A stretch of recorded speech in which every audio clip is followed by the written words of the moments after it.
everyone, and welcome to a brand new episode of Talk. I have the man, the myth, the legend, Shawn, otherwise known as Katarokkar, the head of the new metal subreddit. How are you doing today, sir? I'm doing great. Good to be here. Honored to be here. I'm honored to Talk new have you metal. here. So, Thanks. one of the main topics we're going to discuss today is we're on 20 years now from 2003. Yep. So, we're going to talk about new metal albums or alternative metal albums from 2003, ones that we really liked, underrated ones, stuff like that. Um, where were you as far as music around 2003? Were you That's in a new metal? Were you listening to oh, other stuff? that's a good question. I think this was the around the end of it for me. I think this was when the time, and I think this was kind of like, and we can talk about this more as we start discussing some of these albums, but I think this was the year that it really started to die off. Because you had the Strokes, you had the Yeah Yeah Yeahs, you had um, Interpol, all these bands coming out of New York, and all of a sudden that started to shift over, and then these bands started to kind of, except for the more popular ones like Evanescence and Linkin Park, all these other bands started to get a little bit more less attention, Yeah. at least on the radio. Um, but um, but there were definitely some albums I stuck with, some bands I stuck with. Um, and But I was definitely starting to come around, and that dark indie type of stuff, that like the bands like Interpol, started to resonate with me a little bit more. And I was just like, oh, this is cool. I'm gonna listen to some more of this.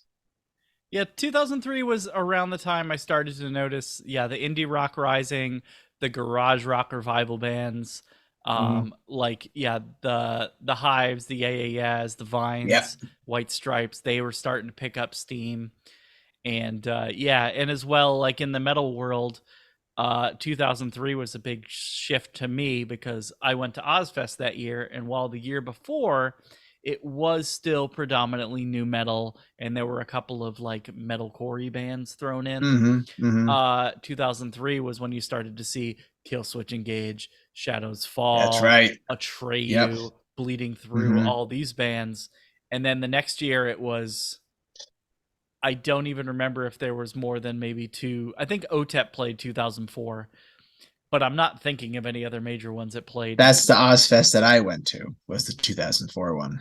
Who was there? Were there any new metal bands in the main stage? I can't remember. Yeah, Was it? there was OTEP on that one. Slipknot was on the second stage, but they Oh, did that's it on right. purpose. They knew that they could headline the stage, but they wanted to headline the second I stage. do remember that because that was Volume Three. That Yep. was the first time I heard Volume Three stuff live. Yeah, and that was super cool. They were trying to bring back the alternative rock stuff, the post grunge music. Mm. So I don't know whether like someone was like, "Oh, we got to get this band on," but there was a band called Magnify. I love Magnify, and they did not fit. they they get booed off the stage, and then someone yelled, "Play How You Remind Me" at the uh because it just was not, because they were sandwiched between like Darkest Hour and uh like Every Time I Die. when I saw them, they played between Devil Driver and Throwdown, I think. That sounds about It right. was it wasn't fair. Nope. I had a kind of funny story because I liked them live. I thought they were really good, and I Mm, ended up finding the CD for relatively cheap at a store, like it was Best Buy or something. So it was like 9.99, and it was back in the day where websites you could email bands, or at least mm. like not major ones. And so I had sent them an email and said that I really liked them at Ozfest, and that I really liked the album. And the singer responded to me and said, "You have no idea how happy that makes me. We are having a miserable time. We've been getting booed off the stage at every show." And I was like, "Oh, I feel bad." Oh man, you reached that one person. You were that one like Yay! spark for them. I Yeah, was yeah, the reason they made a yeah, second album. yeah. They made a second album. Yeah, verse chorus kill me. Okay. It's not as good. It's still in the same vein though. Yeah, yeah, yeah.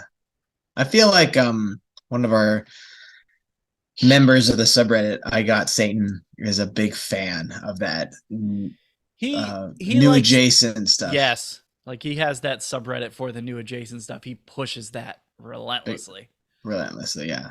which is good. Like somebody's gotta fly that flag. And there's a nice a nice home for bands like that, like the ones that don't really fit into new metal but are kind of like Liquid Gang or Man Made God or Low Mm-hmm. Pro, who people keep telling me is new metal and I refuse. They're not. I love Low Pro. I don't consider them new metal. Ultra Spank is definitely new metal. Yes, Low Pro is not. Well, there was something I forget. the I third listened. the third Low Pro album where they They were got at that point, heavy. like they had like three members of Ultraspank at that point. Yeah. Um, Yeah. but yeah, that first one is like straight up alt rock, but it's a really good album. It is a good album, yeah. Murray's a excellent vocalist. Unbelievable. He's probably one of the most underrated vocalists in the genre. Yeah, he's got ridiculous range. He's got like beautiful clean voice, Mm-hmm. excellent screaming, all Yeah. about it. Yeah. It took me a little longer to get used to the first album because I had Progress and I was all about it. And then I would hear sprinklings of like the self-titled one, and I was like, eh. But it's grown on me significantly. I feel if I Yeah. heard him reverse, maybe I'd feel differently. Well, you're an industrial like music fan, and I felt like Yes. that first album is very hot, If I heavy, and if I heard it industrial. in '98 when I was like full on like Marilyn Manson, Nine Inch Nails, Stabbing Westward, Hmm. yes, because Yeah. like I hear it now, but like Progress is so ingrained in me, and I've heard that album hundreds of times that like Yeah. it does sound primitive comparatively. Totally. Yeah. It's like me going with Seven Dust's Home and then going back to the first album. I'm like, the dynamics aren't quite there. It's rough, but it's good. Oh, 100%. It is funny the difference between the two. And I forget, I was listening to an interview with Morgan Rose on a Mm. podcast, and they right after that, like them touring that first album relentlessly, like as soon as they got home, they recorded home. Yeah, Like that they went right into it. They didn't even like take a break. yeah, there's tons of stories of bands doing that. Like they get that debut album, they go hit the road hard, and then the experiences of being on the road, the experiences of meeting all these fans, these new people, being on tour with these other bands who they had never heard before. Like it's Hmm. all like that was a big reason why you started to hear like which we'll get into with some of these albums, like from 2001 to 2003, a lot of those bands started touring with heavier bands. Like Spineshank's a prime example. Yeah. Like Spineshank, the first two albums, very industrially, Hmm. especially Strictly Diesel. But on Height of Callousness, they started touring with heavier bands. You saw them tour with like Chimera and stuff like that. I think they Yeah. toured with Shadows Fall as well. Hmm. So they started getting to experience these faster, heavier bands, and you started to hear it implemented in their sound. So Yeah. that's why there's like metalcore like fingerprints on some of these albums. Some of them went in a rock direction, but some of like the heavier bands just got heavier. Like Well, what did Johnny do? He After he left Spineshank, he made a new band that was Silent medical. Civilian. That's it. That's it. Yep.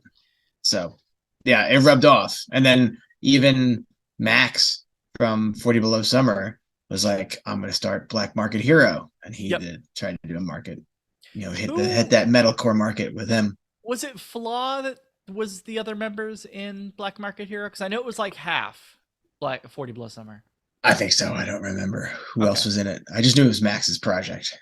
Because I knew there was a few bands that like kind of split off and combined. Like I remember a New Revolution was half Unloco and half Slaves on Dope, and Okay. then one other guy. But yeah, you started to see the new metal bands break off, but then they Hmm. all like kind of came back together and started forming projects together that Hmm. were either a little bit more metalcore or a little bit more like new adjacent radio rocky. Yeah. So it Yeah. was an interesting time. it was an interesting time because it was they were starting to realize that they could see the light at the end of the tunnel on the music that they were making, and they knew that like in order for us to survive, we need to either adapt to this new genre of music or completely quit this project and create something that is and I imagine too, probably touring with a lot of these bands and listening to a lot of these albums, they were beginning to think that like, wow, you know what, I like Slayer, I like Anthrax or whatever, I like Yeah. solos, so why not, I if I do that with this band, it's not going to feel right, so let's try something new, and then we can still scream and be aggressive but also make songs that has a little bit more technicality. That was like what Soulfly. Like, I mean, I know Max has the backbone from Sepultura, but Mm, like Soulfly just kept getting heavier. yeah. Like he was like, no, he's like, yes, we did the new metal thing, did a little bit more, but they just kept getting thrashier and thrashier, Mm-hmm. and now there's Yep. like not quite death metal elements, but like it gets heavy. It gets heavy. Yeah. Yeah, like it, not even like you don't even really sense much of the fingerprint of like self-titled Soulfly or Primitive anymore. I feel like Ritual was the closest they came. Like when I heard Ritual, he's even doing like the like Yeah, the Ritual the definitely has scatting. moments, but the Yeah. last Totem I think was the last one. Mm-hmm. Like that, like almost no traces. No, no. But yeah, Ritual had it. Dark Ages, there were still some spots. The one with the arrow on it, I can't remember what it's called. Uh, Um, but yeah, like bands like that, yeah, you went one way or the other. mm-hmm. But the the thing that always that confused me a little bit, like, because yes, I understand new metal was falling off around 2003. Some of the albums, or maybe this was a problem too, but some of the albums that came out in 2003 from these bands are some of the best sounding, like production wise, albums that these bands would ever do. Like Mm, and that could also be a problem. Like they were very clean, they were very like that's true. almost Pro Tooledy. They were like very glossy and they Mm-hmm. sounded amazing. But I guess if you have all the bands doing that, it kind of Blends matches together. together. Totally. Yeah, Like yeah, yeah. that edge and that hunger is almost gone, and it almost becomes like, I can understand why people start calling it like almost overproduced and stuff like that. That without a doubt. Yeah, And that definitely. the market at that point had become rather oversaturated around 2002, 2003. Mm-hmm. So many bands. Oh, yeah. So many bands, and then the radio was just pumping those songs off over and over and over again. Yeah, Yeah, and then so many of them didn't have a chance because it's like, okay, like I've already heard Linkin Park and now you're giving me Dry Cell. It's like, exactly. okay, Yeah. I've heard I'm trying to think of another example, like Lifer getting shelved because Hmm. like we've heard this, no one, like all those bands. All those bands that they just kind of, they were like right there. There were those bands that just like, if just maybe 2 or 3 years earlier, they would have done way better. Yeah. Like Dry Cell, you never saw that CD in stores. Like they were on a few festivals and they were playing, they were just coming out on the radio, and then just their label just went done. Yeah. Nope. Because I remember hearing Body Crumbles quite a bit, and I had friends Mm-hmm. who had the Queen of the Damned soundtrack, so I heard it through Mm-hmm. them. Mm-hmm. But yeah, and then it just fell apart. Similar thing happened. I'd have to look up exactly what it was, but I remember something similar happened to Cinder. They did Soul Creation in Yeah. 2003, and I remember Yeah. like they played that in the radio quite a bit here, Mm-hmm. and then nothing. And I think the label either shelved him before it came out, or it just came out and they got immediately dropped. I'm not 100% sure. You listen to to terrestrial radio anymore? No. Do you remember though, like in terrestrial radio, you could call in and you could request the song that they play at like prime time. Like you request a song, and then at like 7:30 or 8 o'clock, they would play the top 10 songs of the day. Yeah. And so I remember around that time listening to terrestrial radio, and and then people were no longer asking for um, Linkin Park or Evanescence. Even though those songs were huge, they were starting to ask for Last Night by The Strokes, and they Mhm. were starting to ask for Maps by Yeah Yeah Yeahs. Yeah. I was just like, and then you would You hear in between, you would hear Maps, and then you would hear, Bring Me to Life, and then you would hear, um, what's the Faint by Linkin Park, yeah. and then you would hear, you know, an Interpol song or whatever. I was like, Yeah. something's happening. We're shifting. You couldn't escape maps around that time. Like Oh not no, possible. it was everywhere. Yeah. There but as you one of the things you just said, 2003ish, there were a bunch of bands who if they had come out like 2099 blown up. Moto Grader like Yep. was way too late to the game. Mm-hmm. And trying to think of other ones. I got a list right here. I got grade eight. Grade 8 would have I like that album a lot. I want to say they would have done well. I don't know. Yeah, They have a soil vibe to them, and I think they wrong they do. time they might have kind of gotten lumped in with them. We got Element 80 came out Element late. 80 would have, and they also had that like slight hardcore edge to them They that did, would yeah. have that helped. You thought it would have, or you would have thought it would have helped in 2003, but Finger Tight. That I was their remember, debut. yeah, Finger Tight. That's in the name of progress, I think.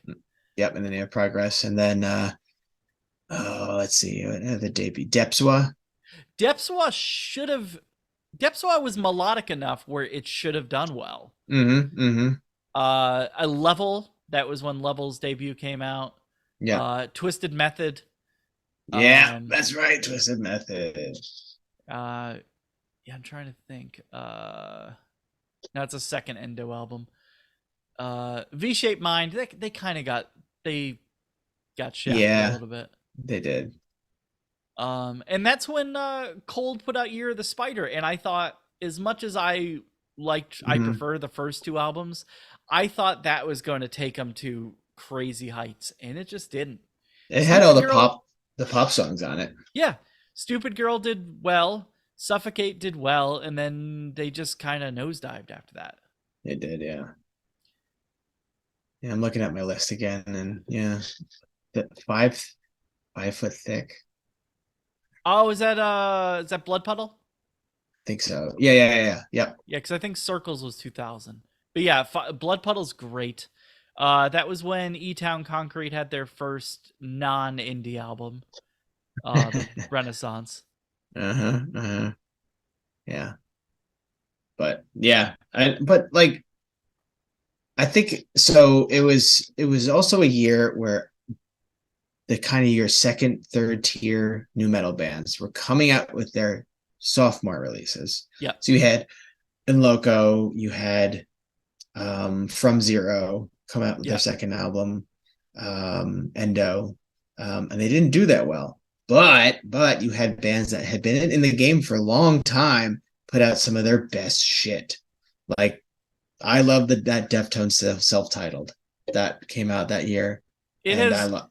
I spent many years crapping on that album because it wasn't White Pony. Me too. I And then I came have. back around. I've shifted my opinion on it quite a bit. Yeah, and then Um, Nothing Face Skeletons. that is one of my favorite albums ever. That album It still blows me away. it turns 20 years tomorrow. So yeah, yeah. So good, and the fact that Nothing Face couldn't break through. Mm-hmm. Of all the bands, Nothing Face makes me the most upset. Yeah, and that's such a good album. Butcher is such a great song. Good. Yeah, the whole thing is Yeah, fantastic. Ether was great. Mm-hmm. Patricide. Oh, Uh, Ether, great single. Yeah. like yeah, that from that album, that is like a perfect single choice, and yeah, it Mm-hmm. just didn't work. Mm-hmm. That was the death knell for certain bands for me though. Like I stopped liking certain bands at this POD. This POD album, that was it for me. I didn't like them. I don't remember a single song from that album. The single was Will You, and that was fine. Hmm. but the rest of that album is terrible. And I try every few years I'll put it on. I'm like, maybe I was Maybe I wrong, missed something.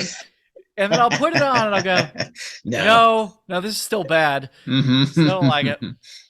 Even like the album art's kind of like weird for it too. You're like, ah, like a butterfly. I don't know who you're marketing this to. Uh, Crazy Town fans. I guess, but Yeah, there was a bunch of bands who were heavy and went like melodic though. Like you mentioned Endo. Like hmm Evolve is a hard hitting album, and then Songs for the Restless has some of their softest material ever, including the lead single, which was Simple Lies. You did hold on, I'm looking here. Limp Bizkit's Results May Vary. Headpiece Blackout. I liked Blackout. I know that I love Blackout. It's just night and day compared to the first couple albums. Of yeah, course, most definitely. their first three, actually, I guess we can count American Beauty too. Their first four albums all sound very different from one another. Yeah, yeah, but it still maintains the vibe of the band, you Yes. know, which I like. And then something. Then it became Jared's thing. Yeah. But I had a friend who was a really, really big Slaves on Dope fan. Loved him to death. And used to play Inchins from the Main Line a lot. Mm-hmm. And then Metaphor came out. And he got it and he was like, what the hell is this? And I like Metaphor, but oof, it's a shift. They're like, what if we write melodic songs and stop being a hardcore band? They definitely tried to lean more toward their quicksand influences on that one. Yeah. They're just like, all right, we're gonna just do rock post hardcore ish, and I think that's what fits us right now. Because Yeah. I think there was also that post hardcore ish thing that was coming out with bands like Glassjaw and Finch, which they weren't trying to do, obviously Glassjaw and Finch, but Yeah. they were definitely listening to Slip and going like that's what we like, and then we're going to do that. It didn't work out, but No. They did come back though. they did come back, yeah. Yeah, and I actually like their newer stuff, so I'm full on board with Slaves on Dope. Too bad Yeah. they don't leave Canada now, so probably never gonna see them live. Yeah, too bad. This was this I'm bad with dates with certain bands. Was this around the time Blindside was coming up too? Blindside, Thursday, those bands? Yeah, this was around that same time. But I know Blindside, we did a discussion on Blindside last year. Okay, So so they were 2002. they were 2002. Yeah. Okay. Then what's the then that must mean the other one must be 2004, About a Burning Fire then. Cuz Yeah, I probably. think there was a 2-year gap. Mm-hmm. And I remember I had a friend who was really big into Thursday. Whatever the one with Understanding in a Car Crash is, Full Collapse? Full collapse, yeah. Yeah. Like really big on that. So yeah, I was aware of the post-hardcore stuff and I was far more into that than like the metalcore stuff that was coming through. That Mm-hmm. hadn't really grabbed me. But yeah, I was still this like you, this was around the time I started to kind of switch off. Like I did keep like I've since gone back and I've fallen in love with a lot of these albums. But yeah, at the time I was like, okay, this is fun, but what else is there? Yeah. So this was I'm trying to think of where I went from here. Cuz this was around the time I was starting to fall off with a bunch of my favorite bands. Because I know around this time Manson had released Golden Age of Grotesque, and at the time he was one of my favorites, and I didn't Mm-hmm. really like Golden Age that much, so I kind of switched off with him. Nine Inch Nails hadn't done anything in like 3 or 4 years, and I honestly can't remember where I started to go from here. I'm looking at my list from 2003, and I am seeing some albums that I'm like, oh yeah, that's what I was listening to. I was starting to get into, um, let's see, where can I find it? The Decemberists. I did like the Decemberists. I know Uh, that name. I don't know if I've ever heard them. they're kind of like storytelling, kind of like singing like mountain goats, kind of like, and they Okay, went to a bar, and he had a funny hat. Like, I don't know. It was it's just very just kind of like, I wouldn't say poetic. It's strictly storytelling. Um, Almost of like a faraway time, like mariners and also just constantly just tragic stories. that's cool though. Um, So it it's is like pretty cool. almost folky. Very folky, very and then and dark a lot, very dark. I like my music dark, so it works for me. But I think I was doing a lot of post-hardcore too. I think I was into Finch and Glassjaw and The Used. Um, and then shoot, who else? Yeah, whoever was coming out, Coheed and Cambria. Coheed. I musically I liked him. I cannot stand that guy's voice. Yeah, I don't know. There's just something about it that just connected with I me at the I time. do I do have friends who like swear by him though. Like they're There, like, no, I love it. oh yeah, there's obsessives out there on those, and they just follow this comic book and the storylines, and they're all get all into it. And I'm like, I like those first two albums. After that, it gets too rushy for me, and I can only take too much rush. Yeah, I definitely have a ceiling as far as progressive stuff goes. Hmm. I dug out my 2003 list and I'm definitely starting to see where my taste goes. So I started to go. I went new metal, and I guess it fits. I started to go in the melodic death metal route. So I started to pick up Mm. on bands like In Flames, Soilwork. Yep. Yep. I'm seeing Arch Enemy. Hmm. Not melodic death metal, but like Catatonia and Paradise Lost and stuff like that. Yep. So like I started to go in like a slightly harder direction, but not too extreme yet. You know what came out in 2003? What The came out? Loust and Continuum, the Mars Volta. Oh, I remember the Mars Volta. That's That that was album. Mars Volta was Comatorium one of is it? the at the driving guys, right? Comatorium. Deloused in the Comatorium. Yes. Mars Volta, very heavy prog rock, but post-hardcore and prog rock together. And this just like almost, to me, it's a perfect album. It's just such a good, it was exactly what I wanted. Because I was listening to also a lot of Dredge is my favorite band of all time. I So like a Catch Without Arms. it's so good. And I was listening to that a lot. I was like, what can I find? There's got to be some more like experimentation, but also heavy. And this album just like boom, punched me right in the face. Yeah. Yeah, I kept wanting to explore harder stuff. Like there was this itch inside me that was insatiable. And but I was taking it in baby steps. Like Mm-hmm. I wasn't ready to go full on. Like I had friends who listened to like Cryptopsy and stuff like that that was like super death metal, and I was like, I'm Yeah. not ready for that yet. Yeah. And you Like need a transition. yeah, I like it now, but and then I had friends who like Strapping Young Lad worked for me because while they were very heavy and fast, they had those industrial leanings, so I could latch Mm-hmm. onto that. Yeah. Um, and that was also like when the cyber metal stuff like Mnemic, Cybreed, those bands like Fear Factory was starting to come back, although it wouldn't be till 2004, I think, was Archetype. Um, Yeah. but yeah, so Meshuggah was really putting out some good stuff. I was so thrown off the first time I heard Meshuggah. It takes a few listens. I had a friend who had the Nothing album, and Mm-hmm. he's like, oh, I found this new band, they're amazing. I was like, all right, and he showed me it to me, and then we made it through the first song, and I was like, that was cool. And then he played the second song, and I was like, I think that was just the first song. What'd you just do? And then he played the third song. I'm like, wait, I don't understand. Mm-hmm. It took me years to like get it, and now I love it. Oh yeah. Now you can pick it out. But yeah, definitely Yes, at the time when I was listening to Chaosphere, I'm like, I have a headache. yeah. That's like me being shown. I was shown Cannibal Corpse in like '99. Mm-hmm. I didn't know what that was. I thought it was funny. Um, I was like, it was a bah, bah, bah, bah, bah, bah, bah, bah. Yeah. Yeah, dog barking over. It's good. It's cool. Yeah.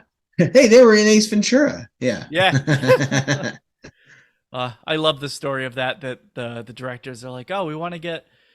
They contacted earache, and they were like, "We want to get a band who's kind of similar to or maybe it was Roadrunner, whoever Cannibal Mm, Corpse was on." They were like, so Jim Carrey really likes Cannibal Corpse, and we want a band who's kind of like Cannibal Corpse to be in the movie." And they're like, "Do you just want Cannibal Corpse? They'll do yeah. it." And they're like, "Wait, we can get them?" And so they did. And they Chris Barnes was super creeped out by Jim Carrey's his the thing he does with his neck. Oh yeah. Like Jim Carrey was like so thrown. He's like, "I read your lyric sheets and you're Yeah. grossed out by that." And he's like, they're Yeah. like, "Yeah." And so he would just do it in front of them. They're like, "Ah, stop." Very funny. It's like, this is what you get. We're all children at heart. I have to look at your album art. Yeah. So this is Oh. So sidebar from the 2003 discussion. Uh how did you end up in charge of the new metal subreddit? well, I think I was like I was having a bit of nostalgia and listening to some of the older new metal bands that I loved. And I was listening to Deftones and Korn and Snot and Human Waste Project and one of the my favorite like undergroundish new metal bands called Minus Driver. Um, Excellent. Excellent band. What that's I love them so much. Um, and I was just like, oh, I wonder. I'd like to post some of these deep cuts and these lesser known bands, post them on Reddit because I already had been on Reddit and I was kind of scrolling through and went to the subreddit. And I was just like, oof, this is like like 8,000 members and we're like even less than that. I think it was at like 7 or 6,000. And I was like, I'll post it on there. And then we got a few comments and a few upvotes and then every once in a while I'd post something else. And then I was starting to, get comments and you began to realize there was actually a community that stuck around to that sub. So then I was just like, I couldn't help but think that like this thing deserves to be better than it is now, which is it just didn't seem like there there was a home for the music that a lot of people loved when it came to that. You had the Korn subreddit, you had the Linkin Park subreddit, the System, the Deftones ones. Those were the most Mm. active. But that was it. You didn't have anything in between, and there was no like discussion or sharing of love of the genre anywhere else. So I was like, I started like messaging the mods on there, going like, "Hey, we should do discussion boards. Hey, do you want to do like an AMA?" And then I started like organizing an AMA with Kitty, and then that's when we got the Kitty AMA on there. I was like, Was yeah, that was the first one? that was the first one, yeah, the Kitty Excellent. one, yeah. And then I was just after the Kitty one, I started messaging him. I'm like, oh, let's get Jared from Head PE. I'm gonna start emailing him.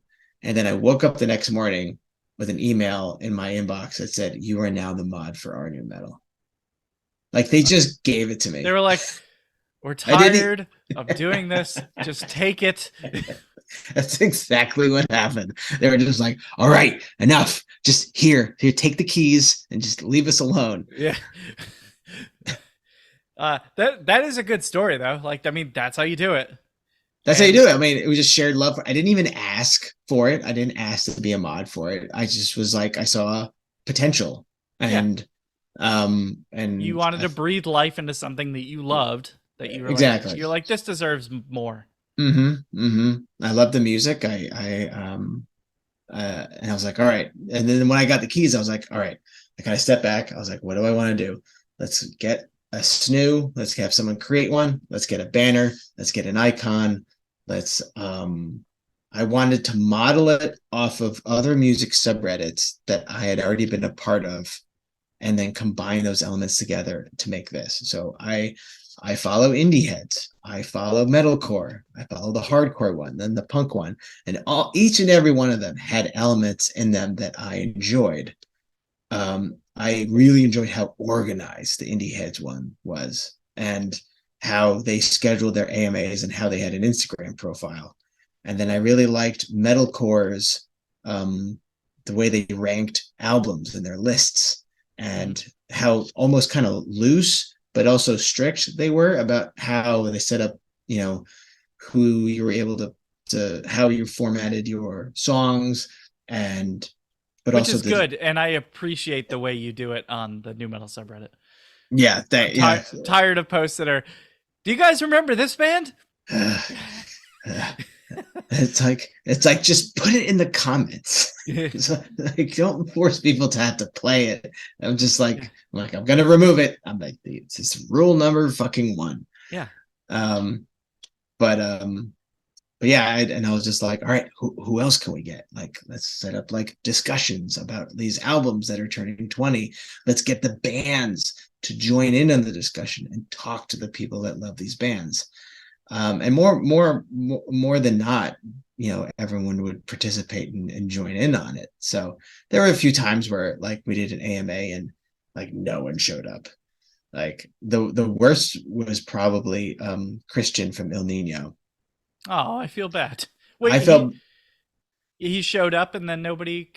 Oh, it was a rough one because I was like, I think it was what was their first album? What was that called? Revolution, Revolution. Yeah, it was turning 20. Okay. And I was like, come on, we'll do an AMA with you. We'll talk about Lines at the Gate and all that stuff. So we put it out on Instagram. We put it out on the subreddit, and I felt like we were pushing it. We're putting the videos out, really doing it. And then it happened, and we maybe got 10 comments. That sucks. It sucked. And I felt embarrassed because I was just like, And like now just before. you have it Just in the before, back of your head that you're like, I can't ask this guy to do this again. well, he's actually came around. I think he comes on as Lions at the Gate and will every once in a while post something on the subreddit. Oh, that's good then. All right, never mind. So Sorry. I would say Lost track what he said. he's a little bit, he didn't get mad. He was just like I think after it was all over, he was just like, "Thanks for a good time, man." And in my head, I'm like, you probably feel like that was a waste of your time. But then the ones like the Trust Company one happened. The Trust Company one was huge. Like so many people were asking Yeah, we have Kevin questions. a buddy amongst our Discord group that is his name's Toby. Mm-hmm. I don't know if he's on this. No, he definitely has to be on the subreddit because he was the one who asked a bunch of questions in there that were Yeah. very super specific 41 down questions. Like Yeah. that's like his band. Mm-hmm. Like, and yeah, he when he found out that Trust Company was going to be interviewed like AMA, he lost his mind. So Oh, it good. was very Good. cool for him. Well, those are the kinds of people that we're like going for, is people who like are passionate about these bands. Those bands have gone on to do other things, Yeah, whether it be like, you know, having families or going and for in his case, like motivational speaker, podcasting, or whatever it may be. And then they forget that they see that as like another chapter of their life, yeah, and they don't really recognize it. And then here comes us going like, listen, we've been listening to these albums for over 20 years. These songs still resonate with us. Come with us and just talk about it. We're not asking to get back together. yeah. Some of us might, but we just kind of want to get some answers because it's kind of lost in time. And a lot of those interviews and that, you know, you things that we never knew, we were never able to find out because it was all over at that point. Yeah. So now we have this opportunity to reach out to almost any of them and fill in those gaps. And I think as far as the ones that I've read through, like as far as the AMAs go, like everyone's been super like passionate about the questions they've asked, Mm-hmm. and like there hasn't been any like sort of like there haven't been any real bad eggs as far as I can tell, and like everything's gone super cool. Like Yeah. so, do Oh yeah, you we've been happy. Yeah. do you have any big plans for people that you're like you can keep surprises, that's fine. But do you have any big plans for people you want to bring on this year at Nope. all? I'm actually honestly out of ideas. So Oh, to be honest, there's no.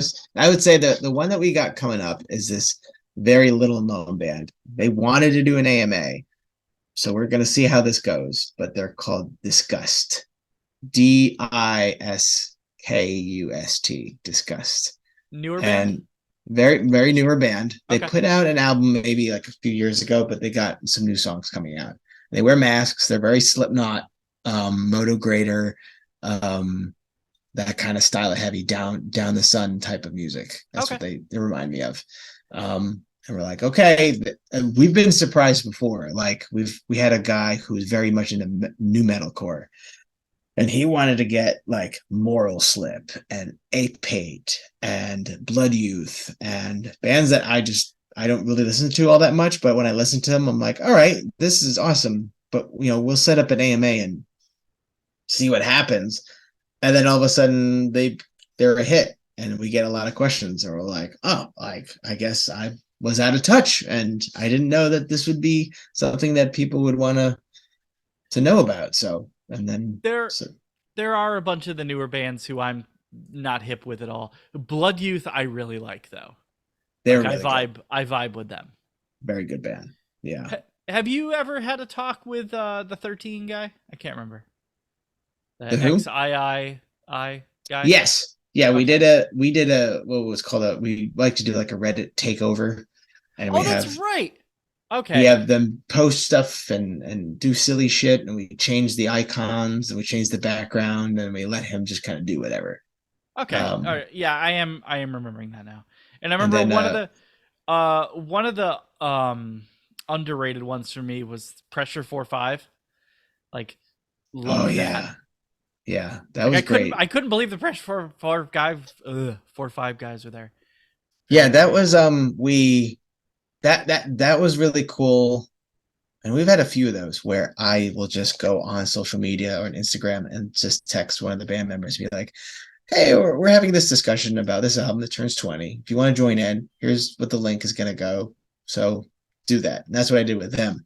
And then, bam, he came in and he started talking to us. And then, oh, that's right. Though, well, Lyle from Pressure 4-5, he he dropped that AMA as a surprise.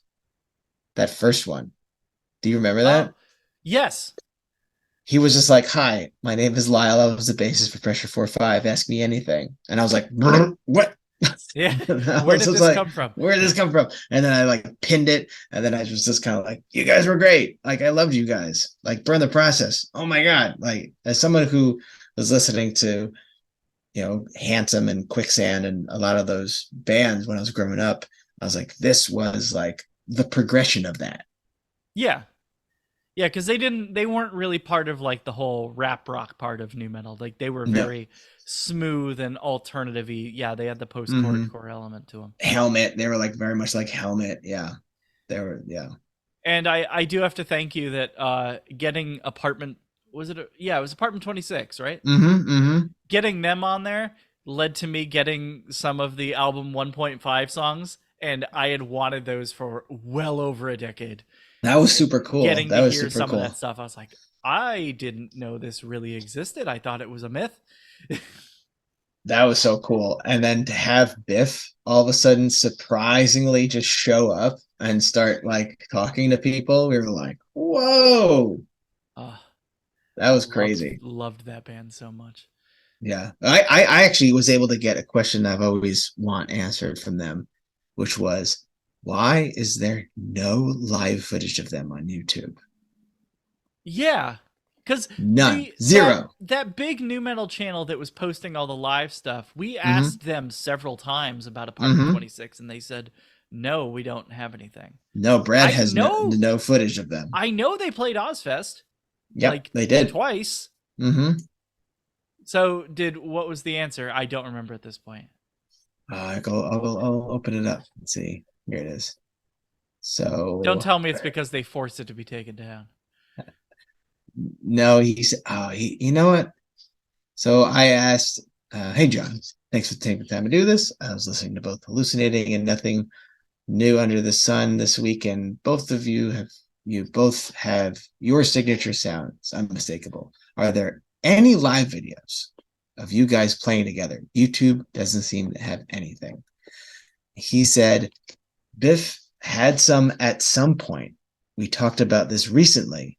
He once cut a music video together from footage he collected for the song 88 from the second I record. do But I do I, remember that. That video is on YouTube, and it's like a combination of live stuff and oh, studio. okay. Yeah.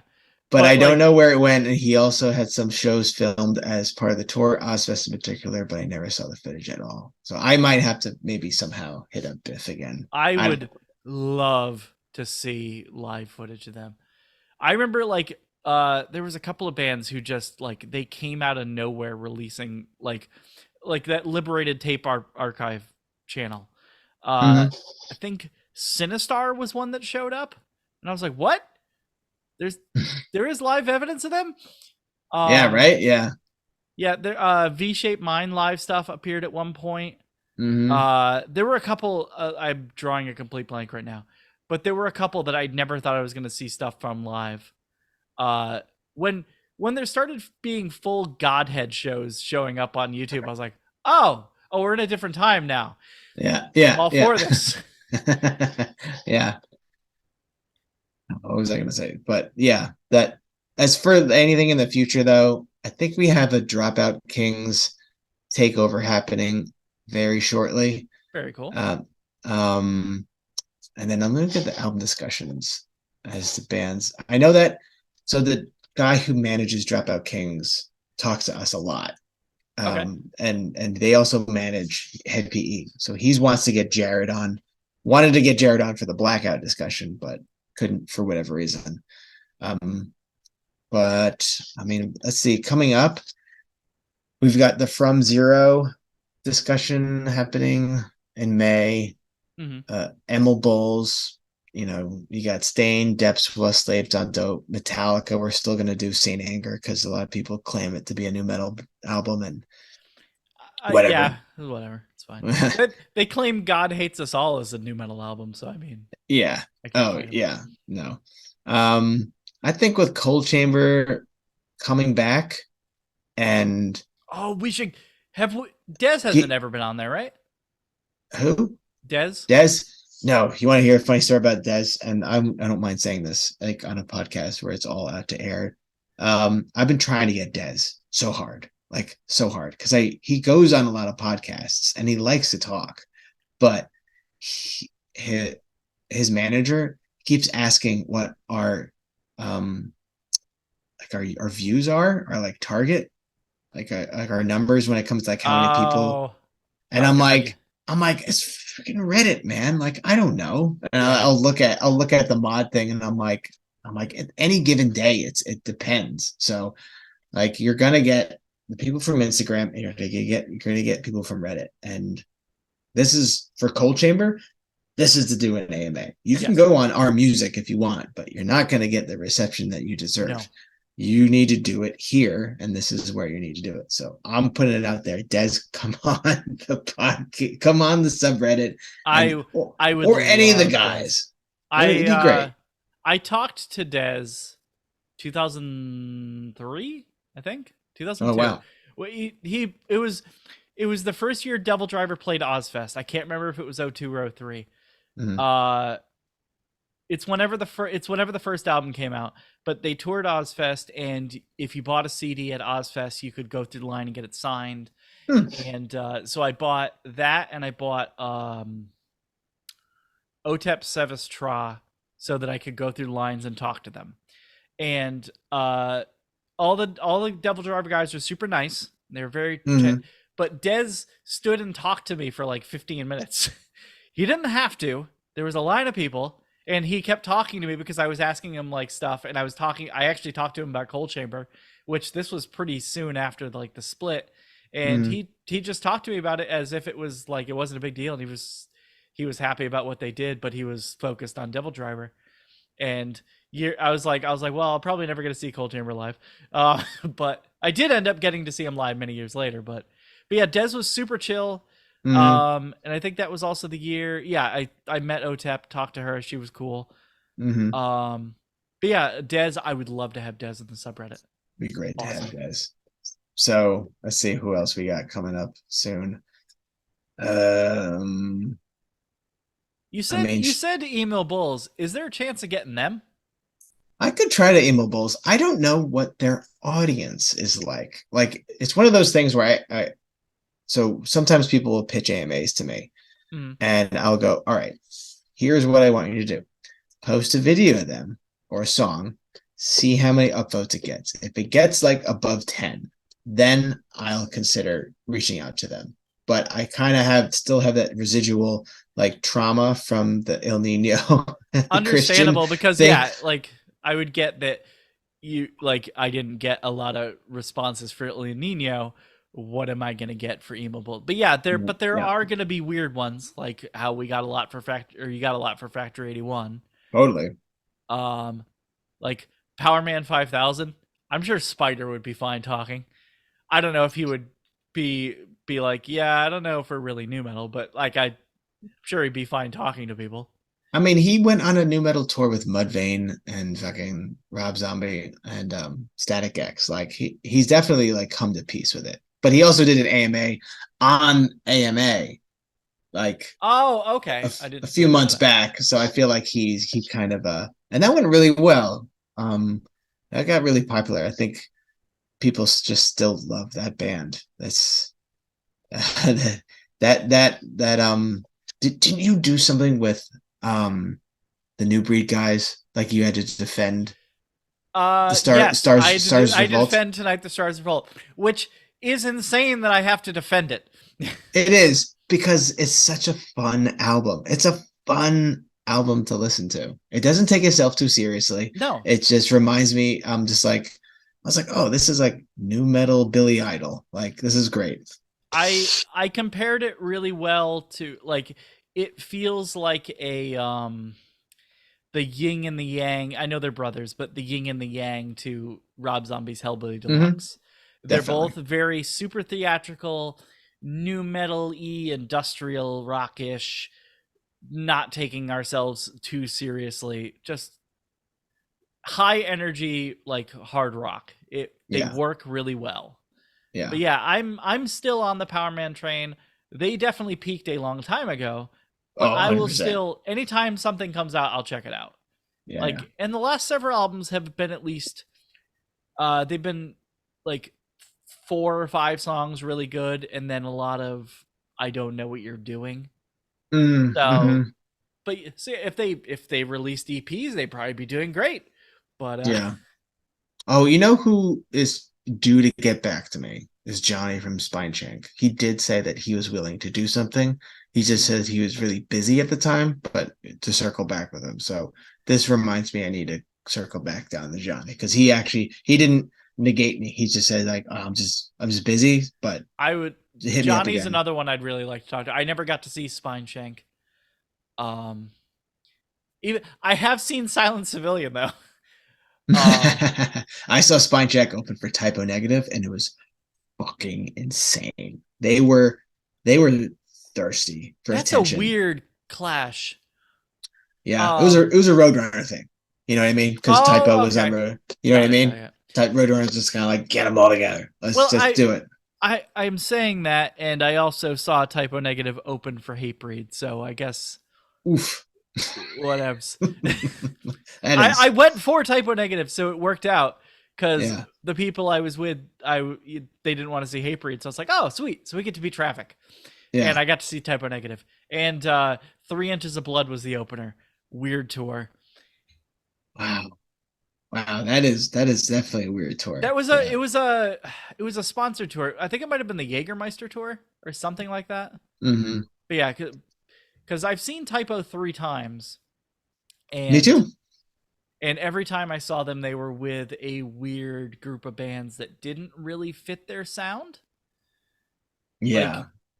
the only time it kind of fit their sound was when he had the guitarist's other band open for him, and then it Hmm. kind of fit. But Typo yeah, used to do Halloween shows in Poughkeepsie, New York, and that's where I grew up. I would see shows at the Chance, so they would show up to the Chance every October, put pumpkins out on stage, and mhm. do a Halloween show for us. And the 3 times that I saw them, I saw Spine Check open for them, and then I think it was Dry Kill Logic, And then another time was Simon Says. Wow. Yeah. Turns out Typo Negative secretly likes new metal. Uh, Yeah. uh, Simon Says is a weird one. The other two I kind of get because they were on Roadrunner. But Yeah, I don't know what the thing was, but Simon Says blew my mind though. Because I they wish this I wish I got to see Simon Says live. because that was during Shut Your Breath time, and I was just like, who the Best time. fuck who are these guys? This is insane. Yeah. Like they're so pissed. Like Yeah, it was another album which makes no sense to why it didn't get as big. It should have mm, been bigger. Was that yeah. 2002? Two 2001? two yeah, 2002, yeah. Okay. I saw so the band that I remember the most that I saw, I don't know if you've ever heard of these guys, but that I saw open for Typo Negative was a band called Brand New Sin. Yeah, they didn't last very long though. No. but they opened and I was like, oh, they're energetic rock band. That's pretty cool. Yeah. And then slow, broody Typo Negative. Like, oh, okay, cool. Yeah. But no, I absolutely love Typo, and I miss Peter so much. So good. Yeah. Yeah. He was, I mean, seeing them live, he's so big. And then he had an actual chain Yes. to hold his bass. That was great. The first two times I saw him, actually all three times were during the Dead Again tour. Like Hmm. just that tour just went on forever. Um but the What first year and was second that? 2000, I want to say the first time I saw him was 2004 or 5. Hmm. Might have been 2005, but I think I saw him a year afterwards every time. So I think if I saw him first 2005, I think the next time was '06 and the last time was '07. I Hmm. think. The dates I have all my concerts I've ever been to written down somewhere. Hmm. Um, but I remember the first two times were really good, and it was weird when they played some of the faster songs from Dead Again. I was like, this is weird. Like it Yeah. doesn't vibe with their normal sound. But the Hmm. last time I saw them, in the middle of the set, they played Wolf Moon and then they played World Coming Down back to back, and I was in heaven. World Coming Down is such a good song. Yeah. It was so I always liked World Coming Down. Hearing it live is completely different. It's Mm. just crushing. Yeah. Yeah. Such a good band. They're making kind of, I wouldn't say a resurgence, but I go to shows a lot lately because I've been photographing concerts, Mm-hmm. and I see typo shirts, a lot of typo shirts lately. There's a twofold thing. There has been a love of typo rising. Have you seen the various YouTube channels of people playing songs in the vein of other bands? Mm-mm. So there's a bunch of those that are getting popular, and two of them do songs in the vein of Typo Negative. Like they take Mm-hmm. classic rock songs or pop songs. One of them did Katy Perry's Dark. Yeah, they did Katy Perry's Dark Horse, but they did Heathens, who I don't remember the name of it. 21 Pilots, I think. Yeah. Okay. So Yeah. they Yeah. did Heathens in the vein of Typo Negative, and it legit sounds like a Typo Negative song. It is amazing. And I was like, Wow. oh, so they're like doing this, and they're like, but there's another guy who does he's like, Enter Sandman, and if Typo Negative wrote it, or uh, Alice in Chains would if Metallica wrote it, or stuff like Mm-hmm. that. And Yeah. like they're very good musicians, so they make the transition. But yeah, there's a few Mm-hmm. people who've been doing like very Typo Negative heavy because it's a very unique sound. It is. Nobody sounds like them. No, unless you're like a straight up copycat band, which I sent a band to Ergs earlier who is close to a straight up copycat band. Who's I'm forgetting the name off the top of my head. I'll have to send it to you later. But yeah, they full on Typo Negative like worship band. And they're newer Mm-hmm. too. Oh, okay. I think that's due is probably a typo negative worship band because Korn's been getting that, like with Yeah. Chaosium and Fly More. Like there's definitely Korn bands that are like, that sounds like a Korn band. That sounds just like Korn. Yeah. Yeah, it's time. Like new metal's having its resurgence. In 2 years, I want a gothic metal resurgence. And I want Paradise Lost to be the Kings. Oh, yeah, that'd be nice. Are there any more 2000? Okay, so what are some of your favorite albums from 2003? Like within the new metal spectrum? Sure, I have them highlighted. So Deftones self-titled Yeah, is probably my favorite.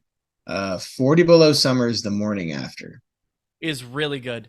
is really good. Uh, It took me a few listens because there are actually a few songs on there that I'm like, I love when Max loses his shit. Like when he's just kind of like yeah, he's just like he takes the microphone, he's just like like I'm like that's it, more of that. Like where is that unhinged?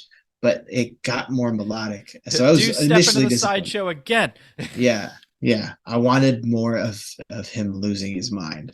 Because what drew me to them. So I was a little like off put by it at first, but then I fell in love with it. I still think it's a pretty good album. Yeah, Um, there's definitely a handful of like really soft numbers in that album that threw me off at the first time I heard it. like But Taxi Cab Confession's a great I love song. Taxi Cab Confession. Such a good song. Um, I see what else. Head PE Blackout. Yeah, Nothing Face Skeletons. I love absolutely that. love it. I think that Finger Tight in the Name of Progress is actually a pretty unique album. Yeah, it Um, stands out, and that also has some like uh I wouldn't say post hardcore, but it almost like because like the emo rock stuff was starting to come up around that time too, and mhm, there's a light leaning to it. Like they started to go, it's new metal, but it's the vocals became slightly poppier, and he does that right. in certain songs. Second. I'm looking up. Do you remember Hotwire? Yeah, yeah, I saw them at one of the Ozfests as well. 03? 03 or 02. Yeah, I saw them. they had the routine. I saw them open for Dillinger Escape Plan. That that kind of works. Yeah, kinda. It's like the baby version of Dillinger Escape Plan. What year did that album come out though? The routine. That's it. It might have been Ah, 03. May 2003. Hotwire. The routine. I love that album. More Get people. Hotwire on the new Reddit. More. I could. I.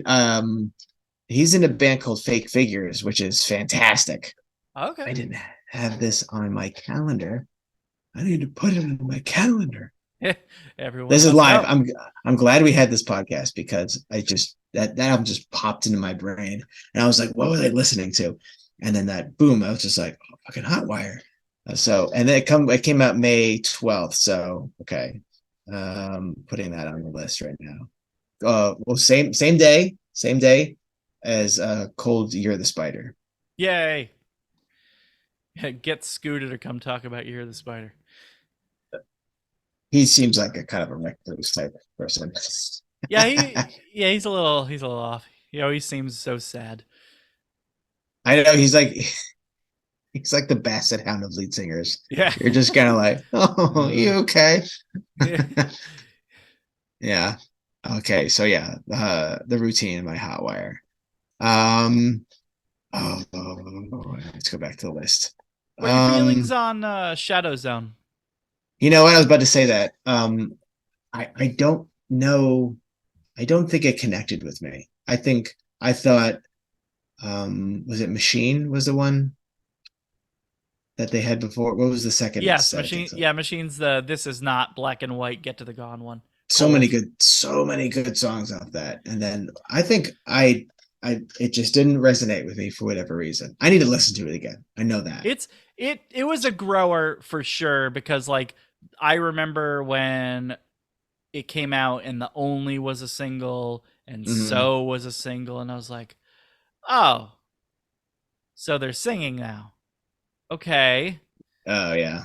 And but no, it there are definitely some hard hitting song. Like it doesn't go as heavy as Machine. It Mhm. just doesn't, and it doesn't go as industrial as Wisconsin Death Trip.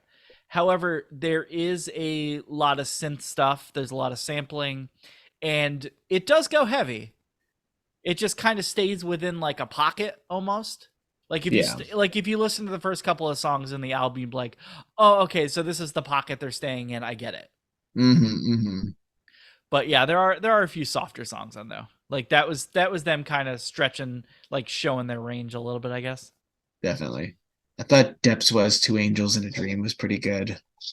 Yeah, I was talking. That was a discussion on the subreddit the other day, which was somebody talking about Depswa, So someone and posted a song by them, and a lot of people were like, "Oh my god, this song!" And yeah, and yeah, then they're like, why didn't this band do it? And I'm like, well, maybe they shouldn't have been put in a tour with Mudvayne and In Flames, because mm-hmm. I had friends who went to that tour who didn't know who Depswa was, and they were like, there was this band there, they were pretty cool, but everyone kept putting up the pussy symbol at them, and it was weird. It's like I was like, oh, poor Yeah, Depswa. they would have done good with maybe Deftones. They would Deftones, have Trust done Company good. would have been a good touring partner for Trust them. Company, even Papa Roach. Like if I don't know if Papa Roach was still Yes, kind of strong, that would have been good match. Yeah, so I don't know, but yeah, those were the big ones. And then there were some albums that I remember when they came out, I was disappointed. And was one like of them Seasons by Seven Dust. you read my mind.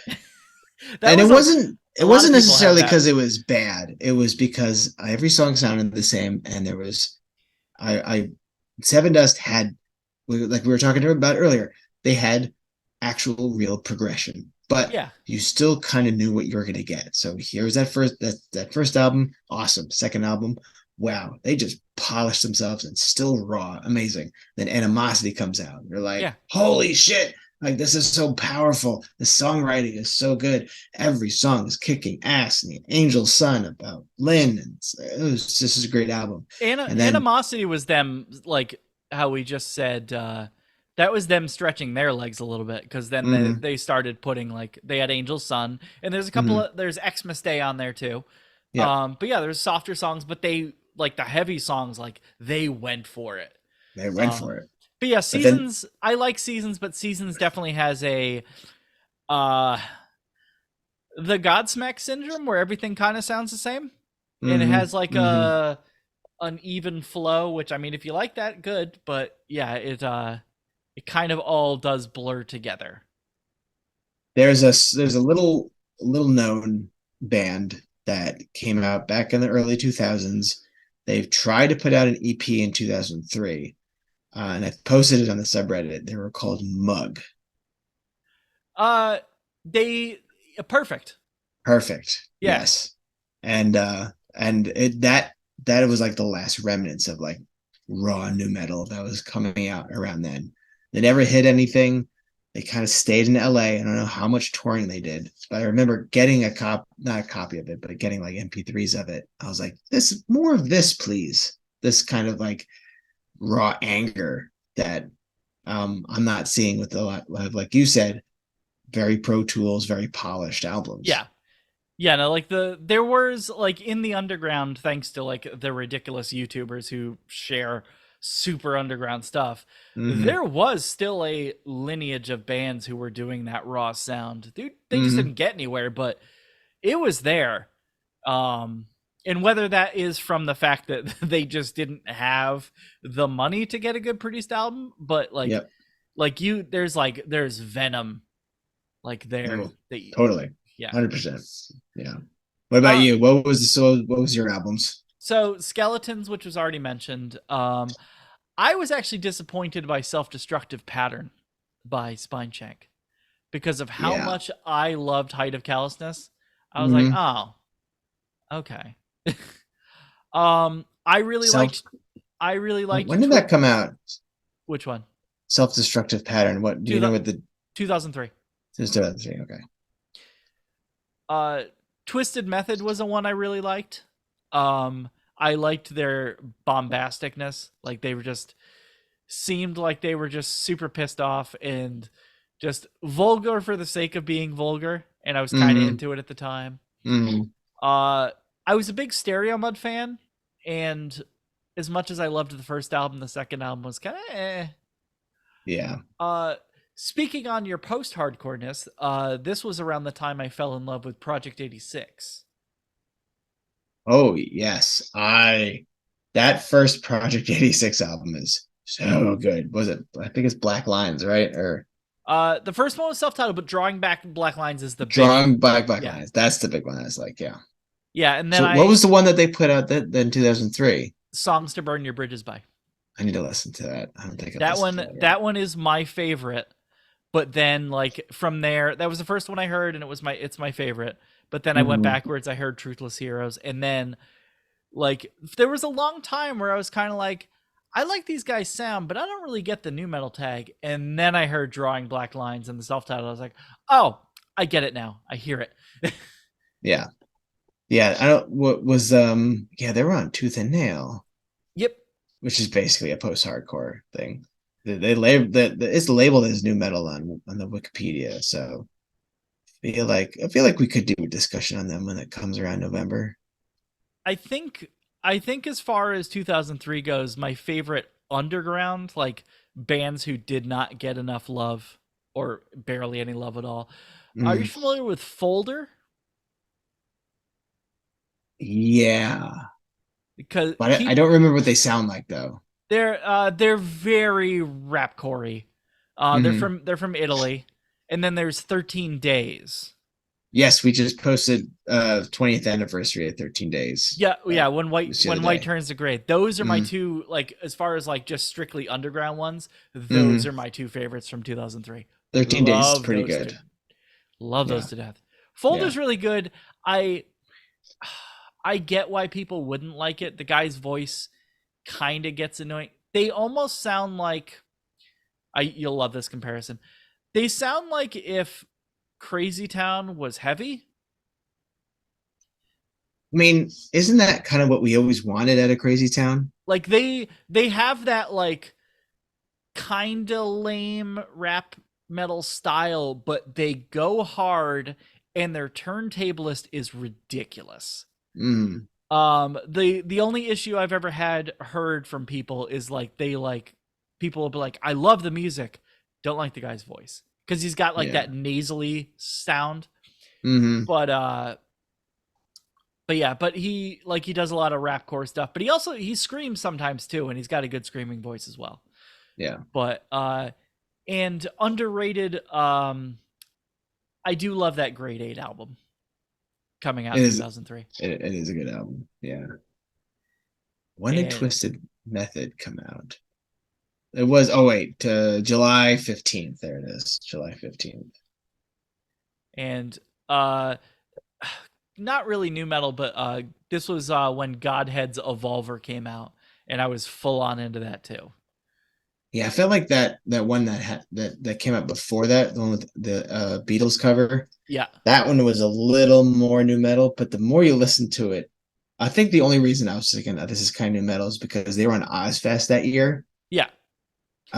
Which is so funny to me that I just imagine the Godhead, like his bald head, baking in the sun, like in like Indiana, and just being like, "Fuck, I'm playing at 3 p.m. right now.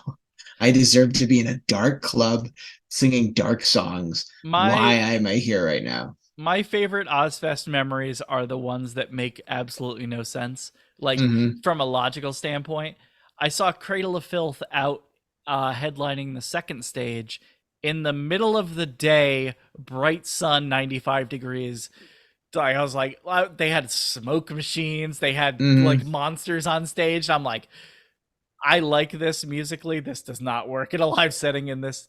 And I also saw on the main stage, 5 o'clock in the afternoon, 100-degree weather, Dimmu Borgir doing their Hmm. full-on symphonic black metal. Yeah. I'm like, I like it. This isn't translating, especially when you have like Dimmu Borgir is known for their like 30 to 60-second orchestral intros to songs. I'm like, this isn't working in the Yeah. sun, dude. No. The mysticism, It's gone. the atmosphere lost. Yeah. But yeah, Yeah. the Godhead guy probably was not having a good time. No, no, that's funny. I remember Yeah. Godhead toured with Manson during his Hollywood tour, and I recently saw the touring lineup for that tour, and it was loaded. It was Godhead, the Union Underground, Professional Murder Music, and then Manson headlined. What a what a well, so take out Union Underground and you have a really good lineup. Like, can you imagine Godhead, Professional Murder Music, and Manson? That's pretty good. Yeah, especially in 2000. All aboard.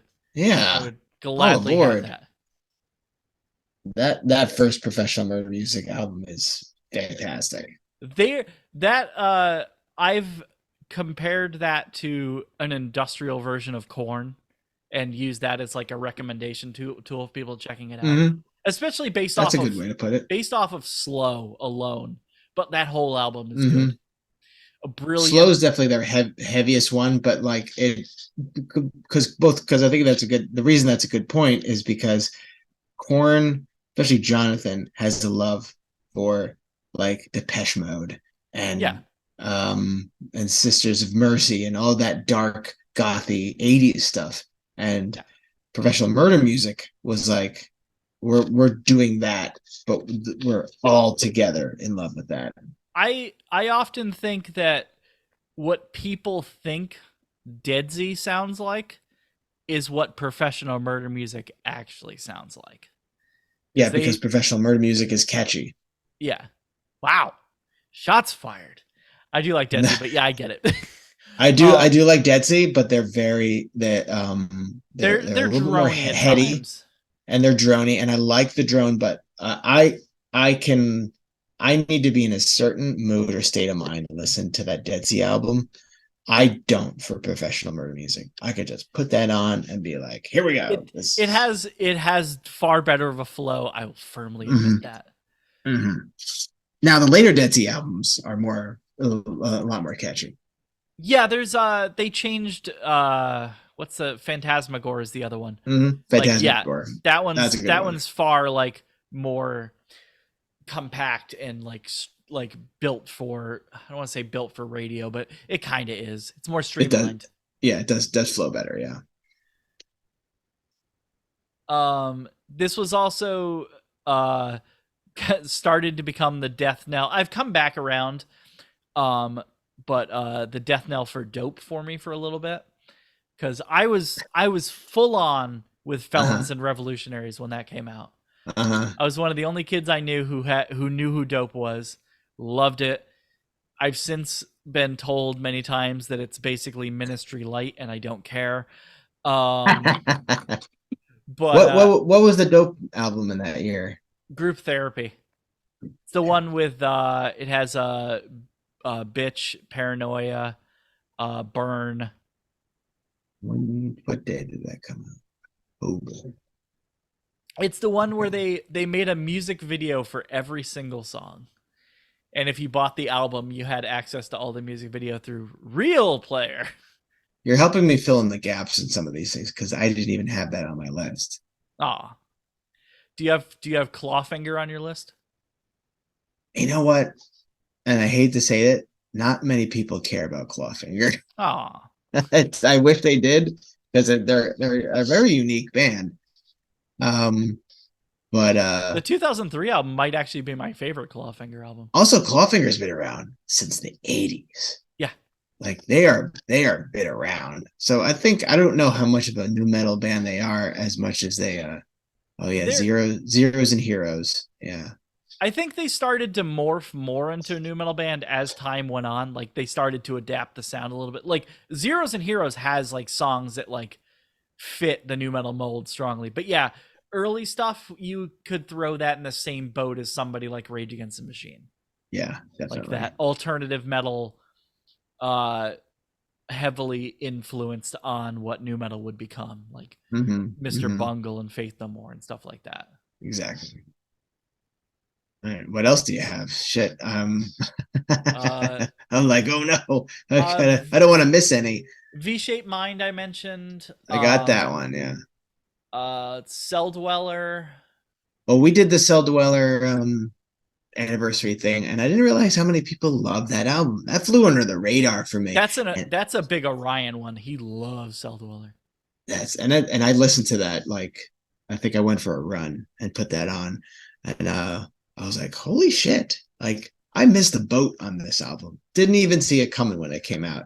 And I'm just only just the past few years did I really actually really start listening to them. the the first real song on that album, Switchback. Yep, They used switchback. to. That Went was back. back in the early 2000s when people put made AMVs, like the anime videos, and Mm, tagged them, like synced them up with music. hmm. Switchback was used a lot, so Yeah. I grew familiar with Cell Dweller that way. Hmm. That makes Um, sense. do you have Sunk Loto or Guano Apes on there? I have Guano Apes Sunk Loto. What album was the Sunk It's, Loto on? Between Birth and Death was 2003. All right, good November. You got all the time in the world. Yes, I do. Oh, and I don't even know how I skipped this.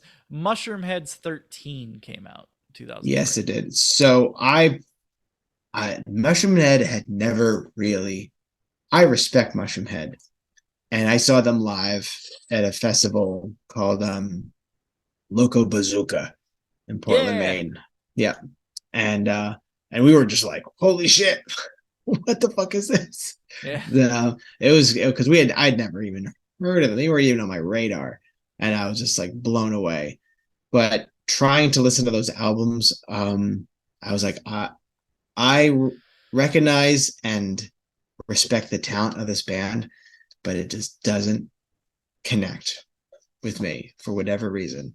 Fair. So I only just when we did the like best albums, like 100 albums, essential 100 albums for Yep. new metal. I went back. I remember mowing the lawn, listening to that, and I was just kind of like, all right, I totally get why this is a loved album. So yeah, It was such a shift because like I had friends like so I Solitude's remember on that album, right? what? Is it Solitude on that album? That Sun Doesn't Rise. Sun Doesn't Rise. Yeah. Um, but yeah, the album with Solitaire Unraveling, like a friend of mine had got the album and he showed it to me and I was like, "What the hell is this?" And then that was when I had MTVX, and Mm, then they started showing the video and I was like, "This is kind of cool. I don't really know how I feel about the guy's voice. It's kind of cool." And then slowly but surely I started to get into it. But yeah, when 13 came out, I was like, "Oh, this is a completely different band. hmm. This is like leaps and bounds. Like this is their evolved form."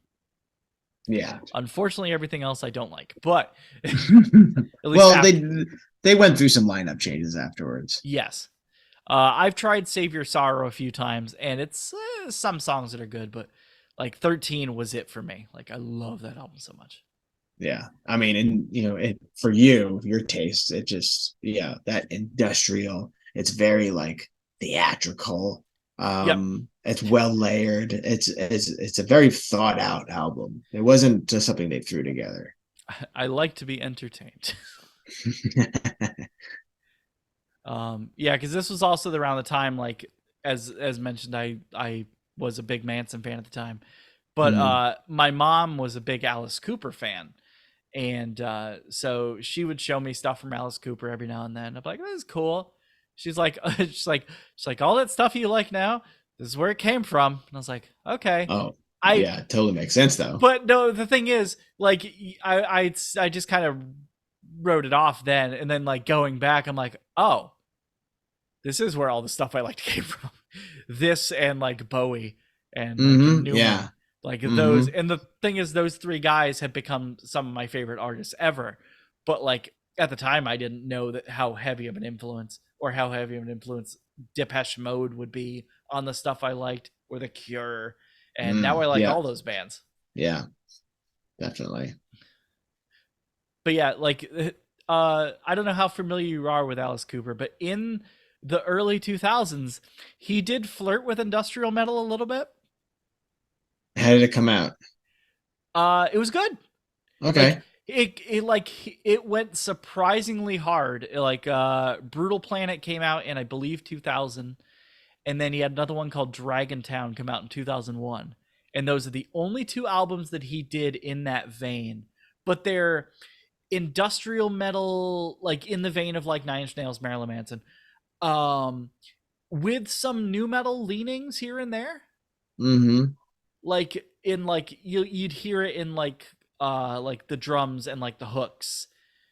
And it was like going back and listening to it now and thinking about like the time frame, like, oh, he was influenced by some of the stuff going on. Okay, that's cool. Oh, he was totally listening to like Manson and Nine Inch Nails and all them. Yeah. It was just kind of like, He's and like, oh, I can do this. I can do this because I've been doing it. Like this is Yeah. my thing. I can, And then, funny yeah. enough, he released an album in 2003, and he did a complete 180. And he did the 180 because he saw the re-rise of garage rock. He was Uh, like, oh, wait, I did this like 30 years ago. So he's yeah. like, I'm gonna do it again. So yeah, he started doing that, and then he went through a phase where he was doing weird stuff, but it was always good. It was always like he's kind of off his rocker, but I was fully entertained by him. Hmm. He has this song on one of his later albums where it's over the top, super theatrical. He does almost raps, and then there's Wow. it's called Disco Bloodbath Boogie Fever. Hmm. It's stupid as hell, but it's fun. And then so it's this nonsense song, and then about 2.5 minutes into the song, after it like kind of fades out a sec, then there's Hmm. like a 45-second blazing guitar solo from John Five. And it's like, Oh, I mean, if you get John Five on there, yeah, you're it's like, oh, that came out of nowhere, and it's ridiculous. wow. He did a song with Slash that's like quite heavy as well. Hmm. But yeah, like very chameleonish in his later years. I mean, he's a pro, and he just seems to have never really lost sight about who he is and what makes people like what he does. Yeah, So I think that probably helps out too. I feel like some artists sometimes lose sight of what makes them appealing or what, you know, really, really recognize who their true selves are as artists. yeah, Um, he fully leans into it. he leans into it, and I think that's what makes it work. He also is super generous with like the bands he tours with. He doesn't bring out like super big bands. Like he will open for big bands. Like he went out with uh the Black Sabbath with Dio that wasn't Heaven and Hell. Hmm. He's like, I'll open for you guys, I don't care. Um What a great opportunity too, and a yeah. fantastic album. And then but he'll bring out like he won't bring out major like well-known bands like to tour with him. He'll bring out he's like, all right, who's a younger hungry artist? I'm gonna bring them out with me. And like he'll do a full US tour with like these little bands and be like, here you go. Hmm. This is your I opportunity, go out and kill it. I had Alice Cooper throw a rubber chicken at me. That's awesome. I was doing photography at a concert festival that specialized in like cooking and wine and stuff like that. Mhm. He came out to do a cooking thing with the guy from Man versus Food, Uh Adam. that's not Fieri. No, Adam something. Okay.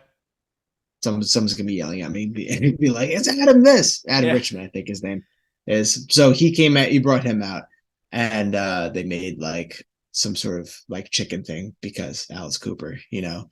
Mhm. Um, and then they brought out like a buckets of like rubber chickens, Mhm. and they threw them out into the audience, and he would throw them out, and they would throw them back out. No, they were only like this big, so I have at least three left over from when Alice Cooper and Adam Richard were throwing rubber chickens out That's into the audience. that is an awesome story. It was pretty great. He he had the makeup on. He seemed to be having an absolute blast. He didn't care. Yeah. So it was We good. had a weird generation clash, not clash, a coming together of generations in 2011, I think, where it was announced that Alice Cooper was going to go on tour with Manson. And Right. so we had a me and two of my best friends, we had a chat, and then we also talked to our parents. And so each of us took a parent with us, and we all went. So we got to go watch Alice Cooper, and it was the first time any of us had seen Alice Cooper live. Hmm. And for two of them, it was the first time they'd ever seen Manson live. My mom had seen Manson with me twice before, Yeah. but such a culture shock of like watching like the people at the show, like Hmm. just all these old people watching. But the thing is, they really enjoyed Manson, and I'm not ashamed to say Cooper blew Manson away.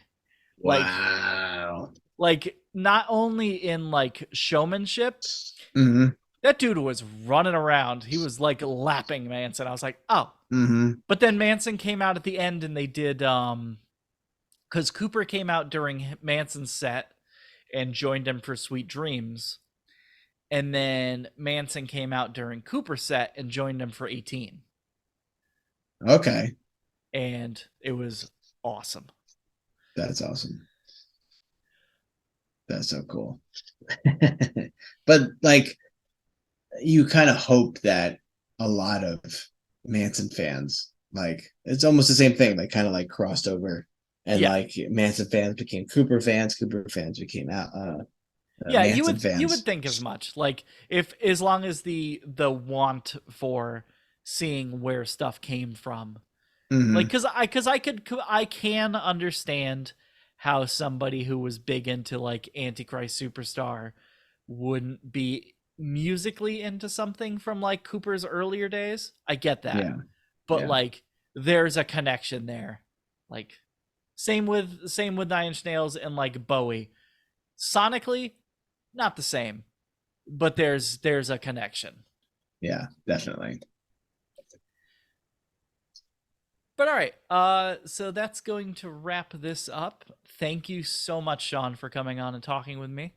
Thanks for having me. I will gladly have you on anytime you want. Um, but so besides the new metal subreddit, where can people find you? I mean, we got the new metal Reddit on Instagram where it will be a little bit more active come next month when we have discussions on.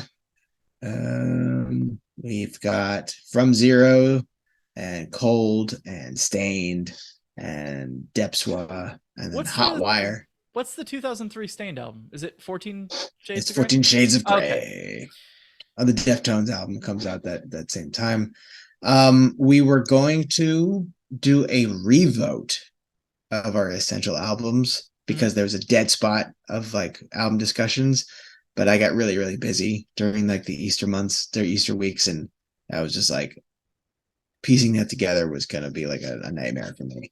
So I think we're gonna do maybe move it to June. I'm not Okay. sure, but we definitely are due for one because when we first did the essential like vote, I don't think we had the community. Maybe we were just sitting at like 9,000. But now that we've crossed the 25,000 mark, which is Yeah, crazy to me. I very much look forward to seeing how that shakes out now. Yeah, I want to see because I don't Drowning Pool's Sinner didn't even make crack the 100 mark, which is insane to Did it me. really? Not? Nah, That's kind of ridiculous. our song list is pretty great, and it's basically because I like remember the song list being loaded. it's loaded with good stuff and it's very um let's see, let's go to the song list right now because it's a unique list, and you would think that the number one song would be Blind, but the number one song is like Dig by Mudvayne, and then it goes by another Mudvayne song, and then Spine Shank. So it's like, What's the Spine Shank wow, song? Is it synthetic? a new disease. Oh, okay.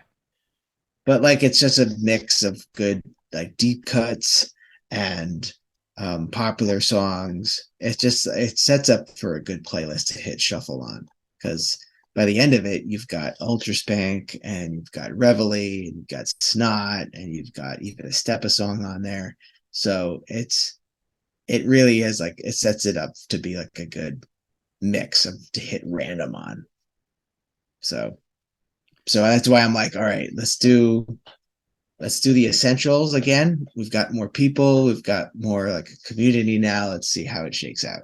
Yeah, it'd be good. It'd be good to give it a refresh every now and then, like just Definitely. get it flowing again, Mm, and then call in Kirk to do all the write ups, like amongst his busy schedule. I know. Oh my god. Busy. I would say he is the busiest guy in new metal. Yeah, watching his stuff on Twitter, I'm like, oh, oh, so you you are a big deal now. You made it a reality. He made it a reality. Yeah. You remember I remember when he was just like on the subreddit and he would post his band and He was this guy who I just antagonized. And now he's like, I write for Metal Hammer. I'm like, oh, all right. metal. And he's got a thing coming out. I think he's got a website that's gonna be strictly new metal, I think. Um I know I just did a he's got a podcast as well. I just did it Monday. I did Oh, it. very cool. We talked to the Simon Says guys. Oh my god, I I have to know. listen to that. He found them. I can't believe how he found them. But it was so good to talk to him because it answered so many questions that we had, which is like, what happened to you? What was this album about? Like, it's because there's no interviews out there, Simon Says. Um, so like as to get like the story behind like how they started and then what came up with all the way to Shut Your Breath to like, Keys of Arson, which is, their Yeah, hardcore. the follow that was Light 'Em Up, I think. Yep. That happened afterwards, which kind of slowed things down a little bit. But like Kirk and I are fascinated by Shut Your Breath. And I felt It's like we got it is everything out excellent of them. front to back. And that Uh, the thing is, it's one of a rare album where the B side or outtake track is one of my favorite songs in the album. oh, The Dyslectic Smile. Dyslexic Smile, love that song. Wow. It's so powerful. So yeah, shout out to Holiday and that episode too. That'll be a good one. Very good. But okay, till next time, we'll see you guys later, and go join the new metal subreddit. Yes. Upvote things that are good.